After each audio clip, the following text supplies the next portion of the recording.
Why grandparents never ran the electric iron and the kettle at the same time. In much of wartime and post-war Europe, households treated electricity as something to be managed, not consumed freely. If you grew up hearing older relatives warn you not to switch on one more thing, this wasn't superstition. It was learned discipline shaped by fragile grids, rationed power, and domestic wiring that punished mistakes instantly. Two appliances in particular were almost never used together: the electric iron and the kettle, sometimes replaced by a space heater, depending on the country and decade.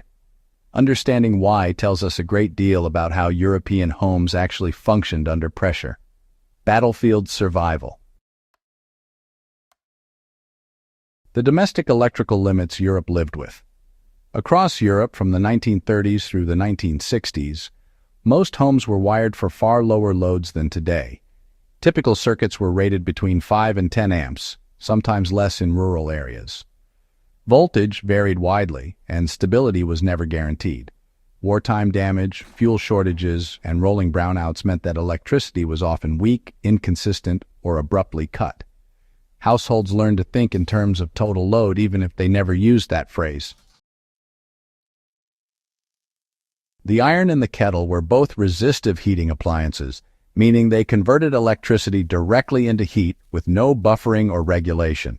When switched on, they immediately demanded maximum current.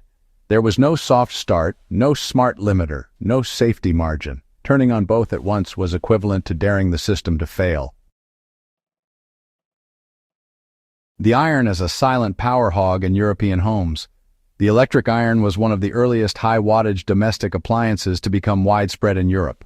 By the interwar years, irons commonly drew between 800 and 1,200 watts. In households with 5-amp circuits at 220 volts, that single appliance could already consume most of what the wiring could safely carry. Laundry was not casual work. Ironing was done deliberately, often once a week, and usually during off-peak hours when neighbors were less likely to overload the local transformer. Experienced homemakers knew that while the iron was heating, nothing else demanding should be running. This was not written instruction. It was inherited knowledge. So let's talk about the kettle and the danger of, well, instantaneous demand. Electric kettles spread a bit later, but when they showed up, they were even more demanding than what folks were used to. You see, a kettle had one job: boil water as fast as possible, and to do that, it pulled a sudden surge, often somewhere between 1,500 and 2,000 watts. Now, in modern homes, this is kind of trivial, but back in mid-century Europe, it was downright hazardous. The danger wasn't some slow overload either. It was immediate. Fuses blew, plugs overheated, cloth-insulated wiring just baked inside the walls. In some regions, especially Britain and parts of Northern Europe, entire rows of homes could briefly dim when several kettles were switched on at the same time. Grandparents learned real quick that boiling water while ironing was just asking for trouble. So, what actually happened when both were used together? Well, when both appliances ran at once, three things commonly occurred. First, the fuse sacrificed itself, plunging the room into silence and forcing someone to replace it in the dark. Second, the wiring heated up without immediate failure, which degraded the insulation and created a long-term fire risk.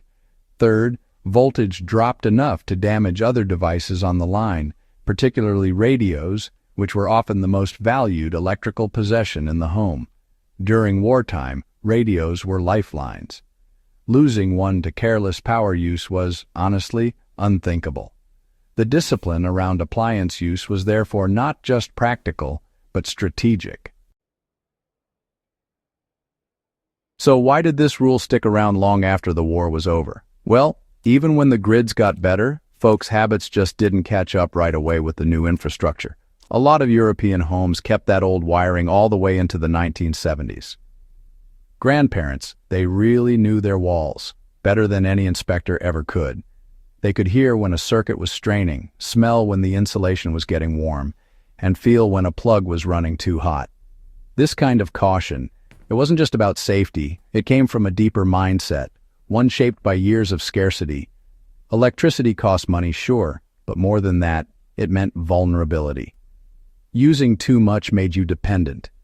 Keeping your use controlled, that meant you were resilient. Now, you might be wondering how all this fits into life today. Well, for survivalists, off-grid folks, or even historians who care about practical continuity, this lesson is still as relevant as ever. If you're relying on a generator, inverter, or solar setup, the old iron and kettle rule still holds true. Running two resistive heating loads at once will overload a small system faster than just about anything else.